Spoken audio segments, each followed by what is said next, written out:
Hey traders, David Frost, my strategic forecaster here for another episode of Common Sense Market Analysis. Today is Tuesday, October 27, 2020. We're looking at a daily chart of the SPY or Spider, which is the proxy for the S&P 500. What do we have on the docket today? The first thing we're going to do is take a look at the daily chart, see what jumps off the page. We're going to have a discussion around important numbers. We're going to take a look at a chart of a specific stock.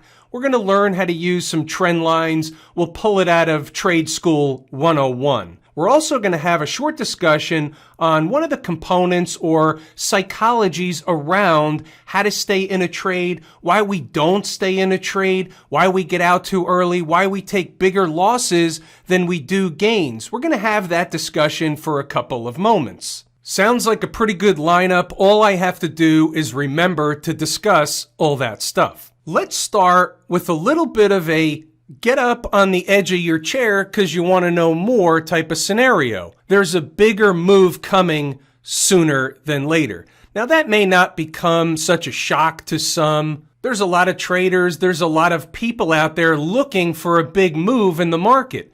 There's a lot of people looking for a big move down. They may be right. There may be a surprise move. What's a surprise move? If you expect a move higher and it goes lower, that's a surprise. If you expect it to go lower and it goes higher, that's a surprise. So who's to say which one is the surprise? Frankly, I don't care which way it goes as long as I can identify which way it's going early. Why do I think there's a bigger move coming? Let me explain from both angles. We're going to play the umpire. We're going to look at both sides of the tape. Remember, we're calling balls and strikes. First, let's look at the bull case. So here's what we've got. It's pretty simple stuff. You have a move up and you basically have a pullback pattern. The market could be winding up. It didn't get above the high of this breakdown candle, but it could certainly be winding up for another move to make new highs, to bust through the high of that breakdown candle. That is absolutely, without a shadow of a doubt, on the table. Could we say at this point that the market pulled back to a former breakout area, being this 339 general zone?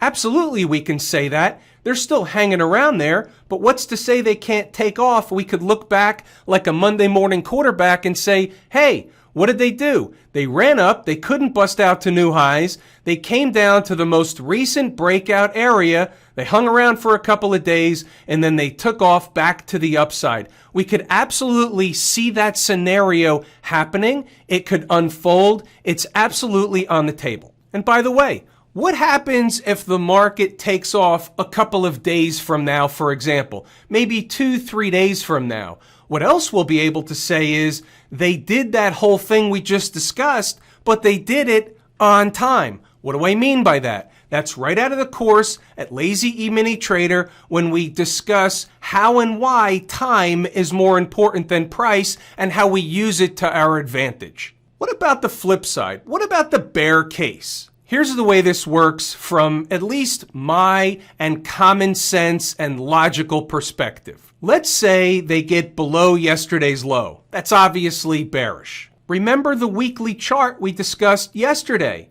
If they're getting below yesterday's low, there's a high probability that they're also below the low of that breakup candle right here. This is the week ending October 9th. If they get below that low, guess what? Where are they headed? Pretty logical conclusion that on this weekly chart, they'd be headed to the vicinity of maybe a spike through the 20-period moving average or home base. So let's use that concept and see where it takes us going forward. There's also a gap down below the 20-period moving average. So what we're going to do, and here's how the chart gets marked up, but this is how I do this in real time. This is how I take a first look at what one chart might be saying on another chart. So I want to see what lines up on the daily chart when I bring these numbers back to the daily chart. What you see on the board is 330.86 is right now where that 20-week moving average is. So that's a general zone I want to be aware of. And then I have that gap down at 328 and change. Now, all of a sudden, the chart starts to look interesting. Let me explain what I see. right? What jumps off the page at me is what's generally important. Usually I'm going with my gut. You can see the 328.73. That's a gap. That's below the 100 period moving average. But interestingly enough, the weekly chart 20-week moving average comes in at 330.86, right above the 100-day moving average. So in between those two numbers is a 100 period moving average on the daily chart. That zone is very, very interesting. There's also something else that jumps off the page, kind of slaps me around a little bit, and here's what it is. On the 23rd of September, right here, you had a pretty big breakdown candle. Then the day and then 2 days later, the market began to reverse and they went higher ever since. Now, well, let me qualify that. Not ever since, but they went higher to the following peak before they started to come down. But here's the deal. That was a breakdown candle, and what you see is, generally speaking, that breakdown candle, if the market, for example, consolidates for a while, eats some time off the clock, builds a bearish, wedgish, kind of flaggish pattern out of it, then you're going to see a continuation move to the downside. But that candle was immediately reversed, and what that tells me, that same energy that would generally be released in the southern direction got released in the northern direction. So guess what? Just so happens, once again, that 330.86 comes in right at the top of that breakdown candle. The exact high of that candle, 331.20. We'll call it 331 to split the difference. How do I know that's important? What do I use as evidence that that's important? Well, I'm going to tell you. And by the way, this is the same exact thing you're going to see in the notes today inside the numbers. It didn't take place, meaning this setup or this scenario, but it easily could have, and it would have represented a possible trade setup. Here's the reason why it's a trade setup. Now watch this. We talked about a breakdown candle high, and the high comes in at 321, 331.20. You hear me all the time talk about the market running a test. Well, guess what? Over here, the low of this candle is 331.19.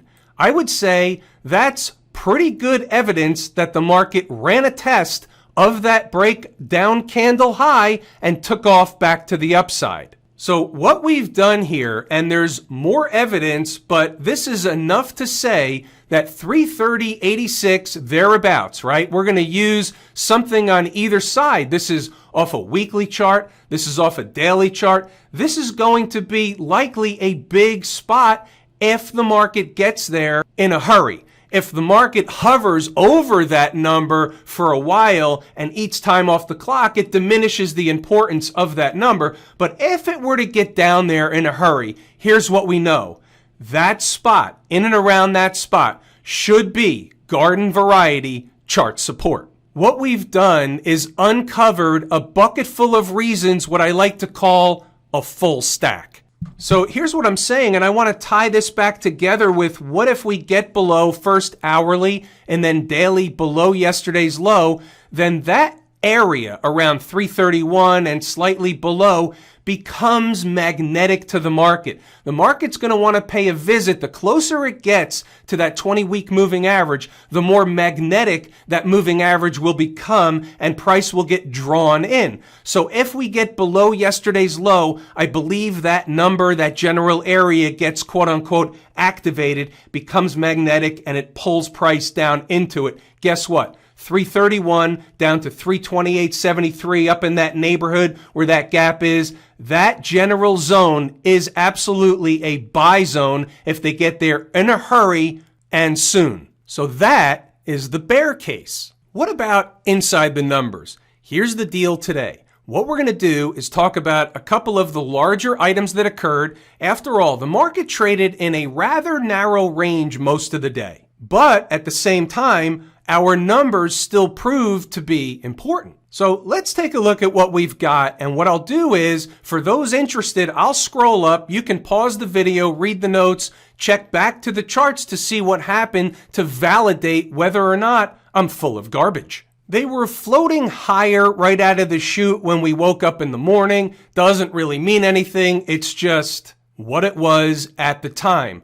So what we do is we have some early thoughts. The early thoughts on the board are, What are the important numbers? We have to know both sides of the tape. This is the global view. This is before the market opens. What do we see from the big picture? We really don't know at this stage if they're going to go up, if they're going to go down. So we have to be prepared. This is how we come in uniform, ready to go. So what do we have on the board? Seems pretty straightforward. We know about the important number at 339.33. Way up above, we have 341.59, which we'll talk about a little bit later when we get further in and back to the chart. And on the flip side, down at the bottom, we also have 338.50, which should be support. So in short, what are we saying? If they get below 339.33, 338.50 should be support. Routine. Right of the vertical, today's activity. The two horizontal lines you see, the first one at 339.33 still, the second one below 338.50, and you can see what happened today. That was, in fact, the range minus a couple of times below, a couple of times above, but the market spent most of the day inside that range. On the top side, they tried to get over the big fat round number, 340. They did it a couple of times by a few pennies, fell away. They came a little bit below 338.50, bounced right back. Finished the day below 338.50. On its face, that's bearish. There's always a method to the madness. The reason why I wanted to show you that narrow range is because you know what's going to be in the notes. You're going to see a lot of those numbers over and over again. You're going to see a lot of the same stuff repeated over and over again because the market didn't do anything. It bounced back and forth inside that range all day long. So either way, for those interested and active trading the market during the day, I urge you to read the notes. Go back to the charts. Double check the work. See if you're learning anything along the way. For example, here's a chart that was put up today, and here's why. Because if in fact the market did go higher, we knew where it would start really catching steam. We know what it had to get over, start closing candles over, hourly close over, all that stuff. And then we know where it would be headed. We know what resistance would be. It would also be a target. And therefore, that was that 341.59, give or take. So a lot of times for a lot of people, it's a way for something that might not be so clear on the first read through. It's a way for us to visually say, hey, wait a minute, now I get that. And then sometimes we have those aha moments, and sometimes we start unfolding other information that was basically on the tip of our brain. Let me continue scrolling through so that those of you interested can read the notes. You're going to see important numbers visited, important numbers discussed, reasons why they're discussed, what happens if we close candles over or under, what the next number is. All those things are important. But here's something that I want to point out, and I think a lot of you will get a kick out of this. Look at the 345 post. Recent high in the last push was, wait for it, 339.33. You can't make this up. Let me explain further. We're back on this 5-minute chart, and I'll just pull this over just a little bit. And what you'll see here in this candle before the end of the day, 15 minutes before the end of the day, the high was exactly 339.33, and the market fell off from there, trading down into the end of the day. Now, I'm not suggesting we knew that was going to happen. What I'm suggesting is that that number is absolutely, without a shadow of a doubt, important. What about stocks on the move?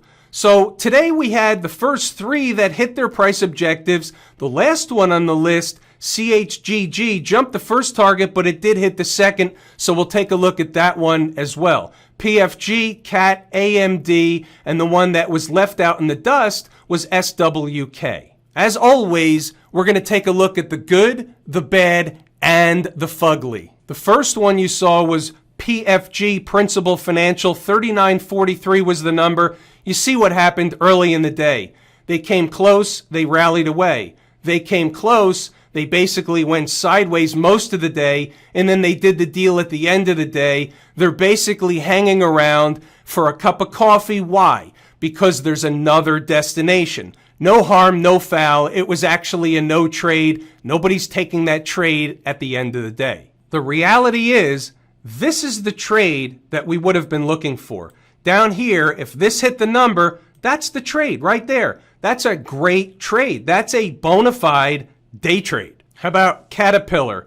This is one of those deals where it was really a no trade. There were some traders that took this anyway. They did make some money. You can see what happened. They basically hung around all day, bouncing off the number, hanging around for a cup of coffee. Why? Because there's likely another destination in mind, or they just didn't feel like having to get up and go today. Either way, it was a no trade because they came too close, bounced away. When they finally did come into it, they did the deal, but it was a no trade. It was a sloppy deal. It's a no trade. How about AMD? This one's interesting for a couple of different reasons. Just real quick, 77.70 was the number. You can see what happened at 77.70. They traded up basically into the end of the day. But the interesting one about this was what happened in the pre-market. The stock was trading lower in the pre-market. It was on the board. I had the number. I put it on the board, and then the stock started trading higher. And it actually opened the day only like a quarter below where it closed yesterday. So it didn't even look like it was in play, and look what happened. All day, the stock trades lower, or at least all morning, and then in the early afternoon, the stock comes into the number, bounces off of it, and begins to trade higher. What's interesting about that is all stocks have a destination. They have a destination up above. They have a destination below. They don't have to be trading lower or higher in the pre-market to have the destination. But if they get going in one direction or another after the opening bell, they're going to go to the destination. Every stock, every market, every chart has a destination. Our job is to figure out where it is. Well, actually, I suppose that's my job. It is the first thing on my mind when I wake up every single day. What's in motion? What do we got today? The last one on the board was Chegg, and here's the deal. 81.38 was the first number on the board. The stock opened below. It's wiped off the board. The second number is active, 79.64. They come into the second number, spike it by a bit, go on an immediate rocket ride, handing traders the deal. These type of trades or these type of results are the reason why we have to take at least some profit off the table on those immediate rocket rides. You never know which ones are going to keep going. You never know which ones are going to come back. So at minimum, we have half the profit in our pocket that we went in with, meaning half the position. And if we have to stop out of the rest, so be it. We still made a profit on the trade. It's the only way I know of to get the best of both worlds. Here's a chart that many of you ask me about on a regular basis. A lot of you are intrigued with DraftKings. That's fine. So am I. I've traded it a number of times. I thought I would point out a couple of interesting things. You see some numbers on the screen. Those are my numbers for DraftKings from a swing trade perspective. I had higher numbers. However, right now, if it came into this zone, 35 basically down to $30, I think it's a buy with both hands. You could get some kind of a washout down in that zone. I don't know that it will get down in that zone, but if it does, it's definitely a buy with both hands, at least for me. There's also a lot of support in the general area where it is now. So there's a number of things going. You kind of almost have somewhat of a full stack on your hands. Doesn't mean it can't go lower, but they're starting to stack up. What do I mean by they're starting to stack up? The reasons why this is becoming a long trade from this general zone. First, the fact that it pulled all the way back from above 60, that's good. They wiped some of the luster off. They wiped some of the shine off this thing. It was getting too much press, too much good news. It was always going to go higher. It was going to go to 100. Who knows, whatever they said. Now they take some of the shine off, and all of a sudden, I get interested because the thing looks like it's becoming a sale, meaning on sale. So here's something that I wanted to point out. You can see, I know there's a lot of stuff on the screen, but if you can see the horizontal or diagonal trend line in black drawn connecting this low here and this low here, you'll see that we've just now breached and we've also closed the day below that trend line. Now, they can obviously pop back up above the trend line, but if they continue lower, then that 35 area, 35 and change, general zone looks pretty juicy to me. So here's what we have. We have a general area where we are, 38.70 on close today. They're at a trend line. They're at an important inflection point. They're almost to the point where I want to say this thing's going to be on time pretty soon. Those of you that have taken the course, Lazy E-mini Trader, will know what I'm referring to. Let's say in the next, 2 or 3 or 4 days, they come into the 35 and change, even below that, into that area.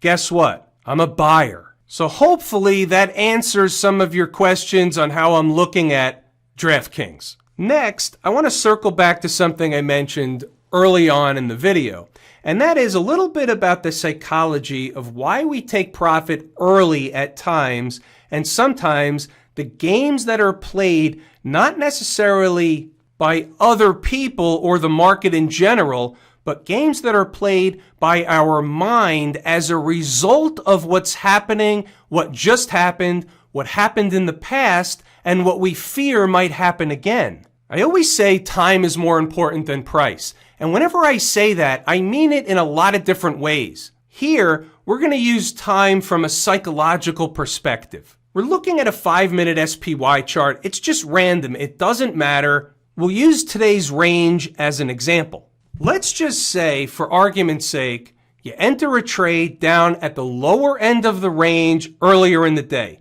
Let's just pick this out and say, we're going to pick off the low. We're going to enter the trade. We want to be long the market. We're looking for a minimum profit. So in this hypothetical trade, we enter at 338.50 or thereabouts, and we wait. And we're waiting. And the market starts to take off, and it goes in our direction. It goes up. It doesn't go up far enough. We don't sell. We're getting greedy, and it starts to come back down. Now, here's the point in time I'm talking about. So it goes up and up and up, and it goes up to this point here where it made a high of 339.23. Let's just say, for argument's sake, we're looking for a buck. Now, let's talk about time again. So we got in the trade somewhere about 10:25, maybe slightly before.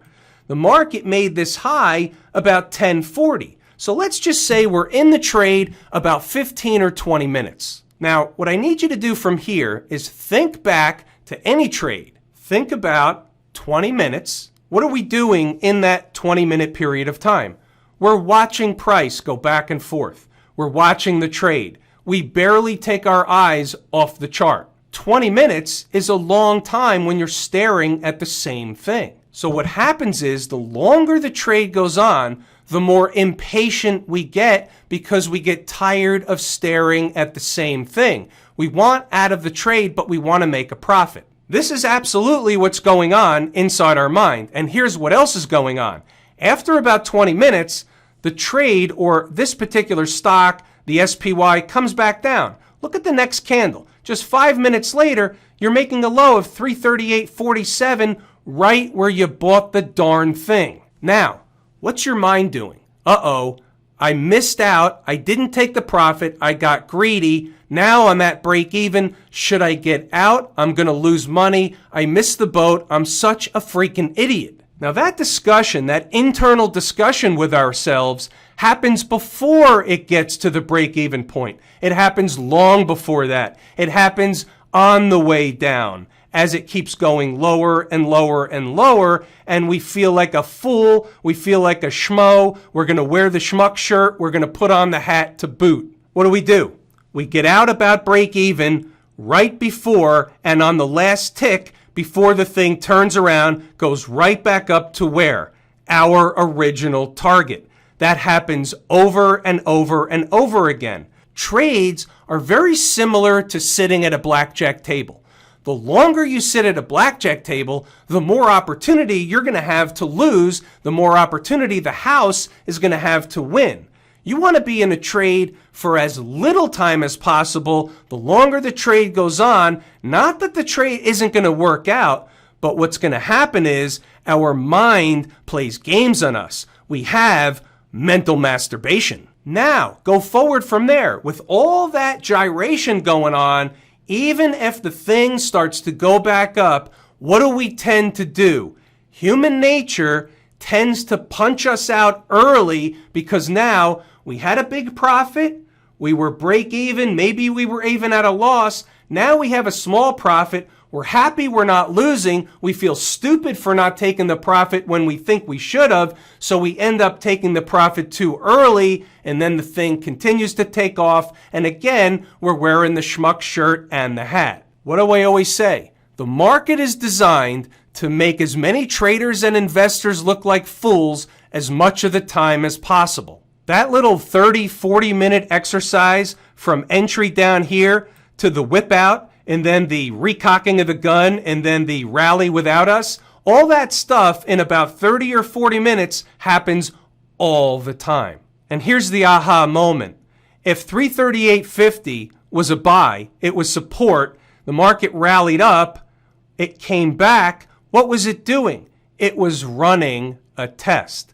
Not to say it couldn't go lower, anything could happen, but the market does like to run tests of important numbers, support or resistance. So when the market runs a test, it can be viewed in a positive light, meaning if it's a successful test, we should be good to go. If it's a failed test, we got to get out of the trade. But we shouldn't necessarily be scared away with the test. Put that in the awareness column. What do we find when we stop by Camp IWM? Well, here's the deal. As compared to the SPY that was down less than 1% today, the IWM, which is my favorite market leading indicator, was down 1.5%, basically doubling the SPY.